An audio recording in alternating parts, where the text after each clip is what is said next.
Je vais le faire tomber. Eiichiro Oda répétait ça en boucle. Son ennemi, l'auteur de Détective Conan, le roi du shonen de l'époque. Et depuis, il est quand même plus sympa. Les auteurs se sont rencontrés pour fêter leur 100e tome, c'est vertigineux, et pourtant, les deux sont loin de détenir le record. Ils sont même pas dans le top 20 des séries les plus longues. Mais alors, qui sont les mangas les plus longs? Comment ils se finissent, parce que oui, j'imagine que tu auras la flemme de tout lire, et comment ils font pour dépasser la centaine de tomes. Tu finis bien par avoir la page blanche à un moment. Olive et Tom, ils sont toujours en forme. Tom, Olivier, sont super entraînés. Olive et Tom. Au Japon, on l'appelle Captain Tsubasa, une légende de 110 tomes, avec ses matchs de poussins sur des terrains interminables, mais ça fait longtemps que le héros n'est plus un gamin. Il a gravi les échelons, gagné des championnats nationaux, la Coupe du Monde des moins de 20 ans, et a même signé au Barça. En 2024, ça continue encore avec Rising Sun, qui marque le début des Jeux Olympiques. Ce manga est une anomalie, personne au Japon ne s'intéressait au foot avant lui, c'était le bid assuré, mais non, il va finalement lancer une mode, plus de 250 000 jeunes s'inscrivent dans les clubs japonais, et c'est toujours d'actualité, sans Captain Tsubasa, il n'y aurait pas eu de Blue Lock. Mais alors, comment expliquer une telle longévité? Déjà, il a su rester en phase avec son époque, en donnant une grande importance au réalisme. Mais le tir d'Aton est trop haut, il va partir en touche.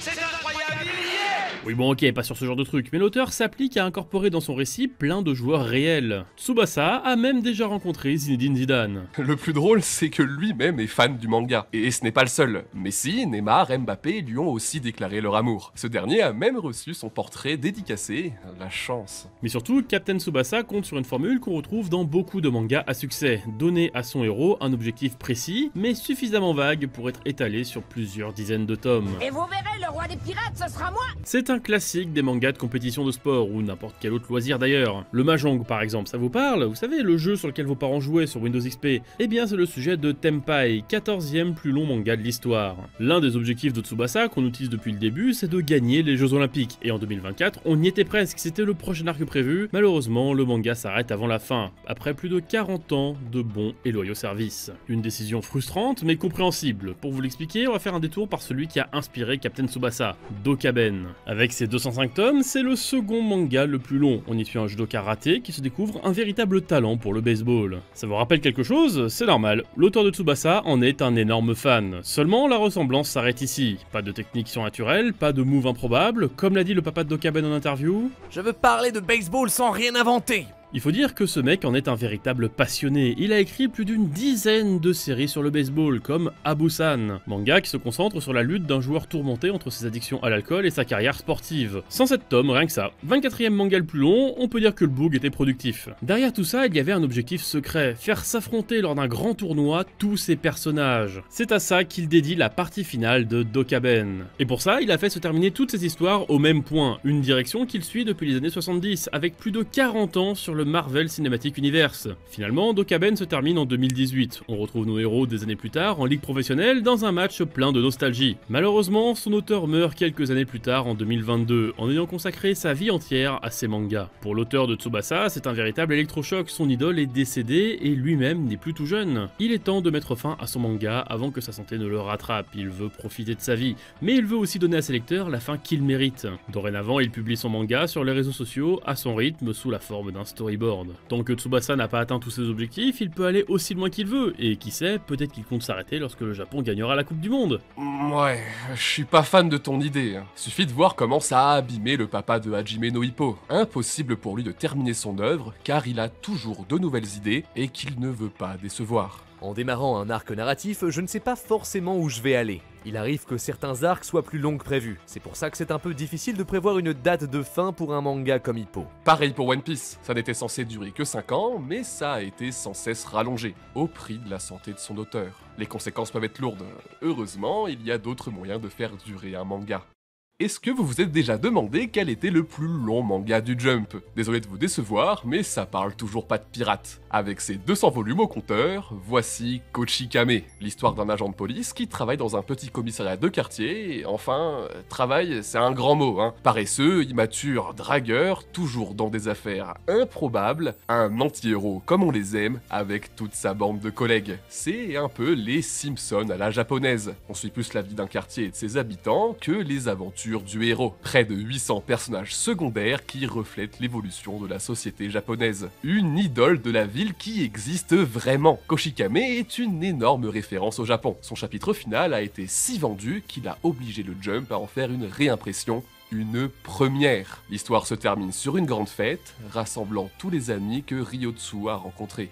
Osamu Akimoto, l'auteur du manga, n'a jamais rendu un chapitre en retard et n'a pas pris une seule pause en 40 ans de publication. Il avait l'habitude de toujours garder une vingtaine de chapitres d'avance, ça fait de lui un véritable modèle dans le milieu. Beaucoup d'éditeurs conseillaient à leurs auteurs de suivre son exemple, et à mon avis, il y en a pas mal qui doivent le détester à cause de ça. Grâce à cette régularité, Koshikame a longtemps été le plus long manga de l'histoire, avant d'être relégué à la 3ème place depuis son arrêt en 2016. Après 200 tomes, l'auteur a bien mérité sa retraite. Sauf que... non. Aujourd'hui, il dessine des chapitres bonus avec un spin-off publié dans l'Ultra Jump. Le type est juste increvable quoi. Le coup du tome 200, c'était juste histoire de terminer à un chiffre rond, car contrairement à Tsubasa ou One Piece, Koshikame n'a pas de fil rouge. Chaque chapitre raconte une nouvelle histoire, pas besoin de commencer au tome 1. Pour durer dans le temps, le défi était donc différent. Puisque Koshikame est un miroir de la société, il doit rester au goût du jour, comme avec ce paysan qui conduit un cybertruck. Dans le même genre, on a Cooking Papa, un manga de cuisine qui suit un père de famille préparant à manger car sa femme est trop occupée. Il y a 40 ans, il était obligé de faire ça secret, c'était la honte. La société a changé, les enfants ont grandi, et aujourd'hui, Cooking Papa ne se cache plus. Tous les auteurs ne résistent pas à l'épreuve du temps. En étant publiés pendant des décennies, on multiplie les risques d'un jour faire polémique, et c'est notamment le cas d'Oishinbo qui nous raconte les aventures d'un critique culinaire autour du monde. En 2014, il dédie un chapitre à Fukushima. Son personnage est pris de saignements de nez à cause de supposées radiations et a des propos très critiques sur la gestion de la catastrophe. L'auteur va même encore plus loin en faisant réapparaître l'ancien maire.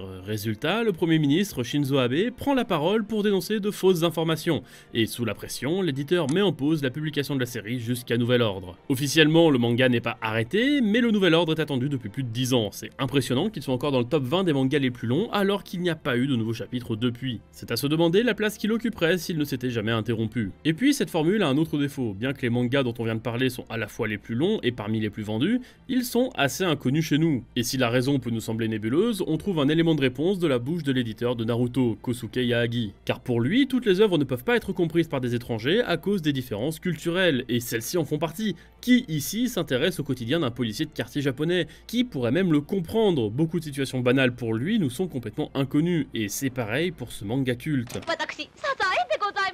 Ce que vous avez sous les yeux, c'est Sazae-san. Derrière ces airs de petite chronique familiale au style inchangé depuis les années 60, se cache le plus long dessin animé du monde. Plus de 2500 épisodes, ça représente plus de 50 jours de visionnage non-stop. Passer de petits mangas à 4 cases diffusés dans un journal local à véritable phénomène qui rassemble près de 40% des foyers devant leur télévision chaque dimanche soir, à leurs yeux, c'est un cocon réconfortant qui leur rappelle un passé fantasmé. Dans le même esprit, on a Kobo-chan, diffusé chaque jour depuis 40 ans dans un quotidien japonais. Un genre de titeuf quoi. On parle ici de personnages qui font partie de la culture d'un pays et qui cohabitent avec leur public qu'ils retrouvent fidèlement chaque semaine.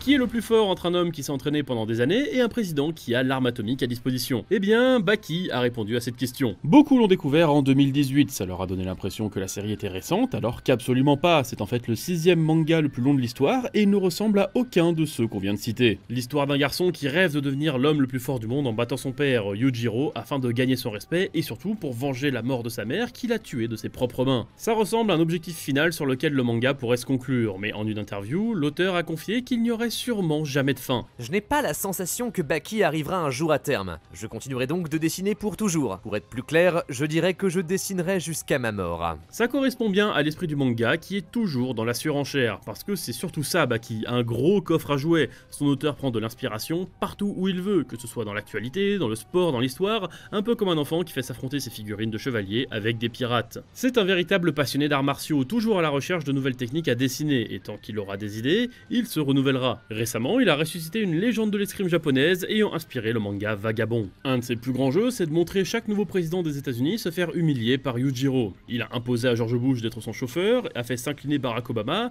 a donné une bonne leçon à Donald Trump et a même montré son tourmenteur à Hillary Clinton. La grande classe. Dit comme ça, on dirait juste un manga de gros beauf pour décérébrer accro aux muscles. Sauf que non, Baki est très nuancé. À travers ses différentes parties, on suit son personnage à plusieurs époques et on voit son rapport à la force évoluer. Le temps y a une véritable importance. Un découpage en parties, des combats spectaculaires et un univers complètement décalé, mais c'est Jojo Bizarre Adventure en fait, 10e plus long manga. Si vous êtes un tout petit peu familier avec l'œuvre, vous savez que c'est aussi un cas à part. Chaque partie raconte la vie d'un descendant de la famille Joestar, à ce jour on en compte 8 terminés et une 9e débutée en 2023. Alors excusez-moi, je vous arrête les potes, je fais des citations depuis tout à l'heure, mais là je me pose une vraie question. Est-ce qu'on peut vraiment considérer Jojo comme un manga long et pas plutôt comme une genre de licence? Parce que quand on regarde de plus près, on a quand même l'impression de lire 9 œuvres différentes. On est parti d'une histoire de vampire à l'époque victorienne pour finir sur 2 ados qui écoutent Dua Lipa et font des blagues sur le Covid, quand même. Et il y a pas que ça, que ce soit les styles de combat, les intrigues ou même le visuel, ça n'a rien à voir. On a quand même un fil conducteur qui relie toutes les parties entre elles. C'est d'ailleurs pour ça qu'aujourd'hui encore, beaucoup de gens espèrent voir toutes ces intrigues se réunir dans une partie finale,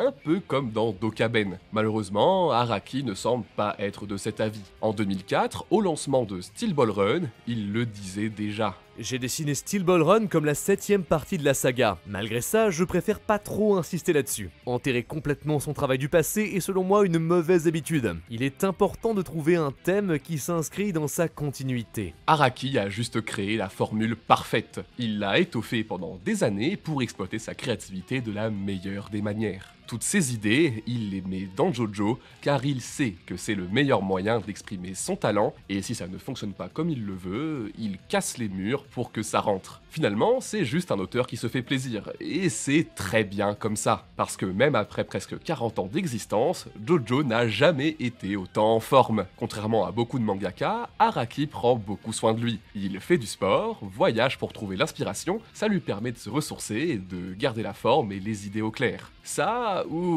c'est un vampire, moi je sais pas. Hein. En parlant de Jojo, est-ce que vous saviez que le manga avait une version canine, Ginga? Bon Tero, tu sais que je t'aime bien, mais on dirait juste un Disney là. C'est bien mignon une série avec des tout petits loups dessinés façon Astro Boy, mais c'est sympa, on va pas en parler pendant des heures. Allez, au suivant. Comment ça un Disney? Mais mec, c'est l'histoire d'un chien errant dont le père est tué par un ours monstrueux, et chaque partie va suivre la vie d'un membre de sa famille. Genre vraiment il manque que les stands, et ce manga, bah il est plus vieux que Jojo. C'est même le 7ème plus long, on vous laisse calculer l'âge du chien. Hein. Totalement inconnu chez nous, Ginga a une énorme fanbase en Finlande, et c'est même carrément le numéro 1, plus connu que Dragon Ball. Surtout, Ginga a plus de points communs avec Jojo et Baki qu'il n'y paraît. Comme eux, il traite d'une lutte contre un ennemi invincible responsable de la mort d'un parent. Une résilience racontée en plusieurs parties, dans une quête d'identité et de force pour vaincre celui qui l'utilise pour semer la terreur. Qu'il s'agisse de l'homme le plus fort du monde, d'un vampire immortel ou d'un ours.